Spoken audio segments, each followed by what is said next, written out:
Liz Truss's, remember her, so-called Trussonomics plan based on tax cuts and supply-side growth saw her booted out of Downing Street before she had a chance to, change the wallpaper. Her and then Chancellor Kwarteng's policies were subsequently trampled upon by Rishi Sunak and Jeremy Hunt, who, according to the front page of The Guardian, are set to offer an autumn statement next week of £60 billion of tax rises and spending cuts, all for your own good, no doubt.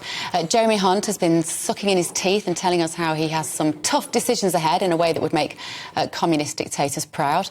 Meanwhile, Rishi Sunak was parachuted into number 10 with little explanation and no mandate from the public. So let me come to you first, Laurie Laird. How scared are you that the British economy is in the hands of these two very paternalistic millionaires? I'm more concerned than I probably should say. I'm very concerned. Look, we went through the whole Liz Truss episode, which feels so much longer than 44 days, doesn't it?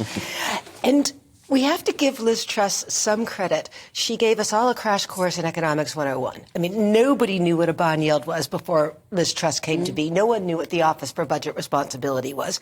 So we've got to thank her for that, if nothing else. And she also sounded like a proper conservative for the first time in decades, it felt.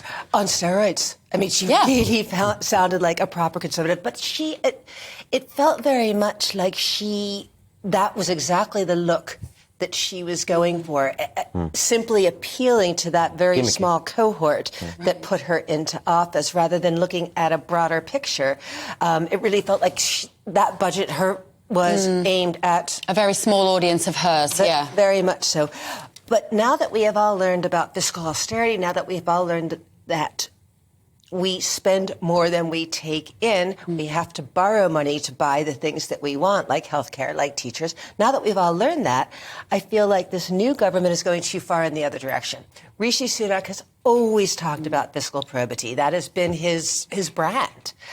But to cut spending going into a recession may be a mistake. And we talked about borrowing rates. They're not as high as you would think. The UK can borrow for 10 years at under 4%. Yes, that's a lot higher than where we were looking at a year ago when we were under 1%. But that was abnormally low. So just so people can understand this, so this is a bit like an individual's credit rating and what you can loan, right? And that's the perfect analogy. And Liz Truss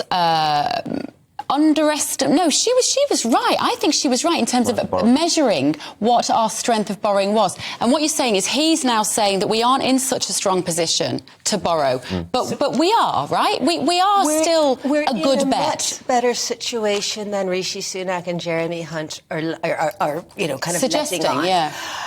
I thought after the Liz Truss experience that there would be a permanent risk premium when the UK came to borrow, simply because Rishi Sunak's not going to be around that long. We will have an election sooner rather than later. There is a inherent instability in UK government at the moment.